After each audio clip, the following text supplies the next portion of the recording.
ప్రకాశం జిల్లా నల్లగుంటలో జరిగినటువంటి ఒక దారుణానికి సంబంధించిన అప్డేట్స్ ఇప్పుడు నేను ఇవ్వబోతున్నాను. మొహరం పండుగ ఉత్సవాల్లో ఒక వ్యక్తిని అత్యంత దారుణంగా హత్య చేశారు. అయితే పాత కక్షలతోనే ఈ హత్య జరిగినట్లుగా తెలుస్తోంది. వెంకటేశ్వర్లు అనే వ్యక్తిని గొడ్డలితో నరికి అత్యంత దారుణంగా హతమార్చినటువంటి ఘటన ప్రకాశం జిల్లాలో చోటు చేసుకుంది. ప్రస్తుతం ఈ ఘటన ఆ ప్రాంతం అంతా కూడా హడలు పుట్టిస్తోంది. 3 ఏళ్ల క్రితం సర్పంచ్ మొద్దు రమణమ్మ భర్త హత్య గావించబడ్డాడు. ఈ నేపథ్యంలో సర్పంచ్ భర్త హత్య కేసులో వెంకటేశ్వర్లు ప్రధాన నిందితుడిగా ఉన్నాడు.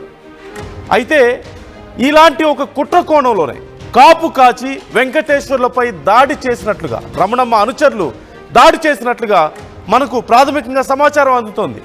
హత్య రాజకీయ కోణంలో జరిగిందా అనే కోణంలో ప్రస్తుతం పోలీసులు దర్యాప్తు చేస్తున్నారు.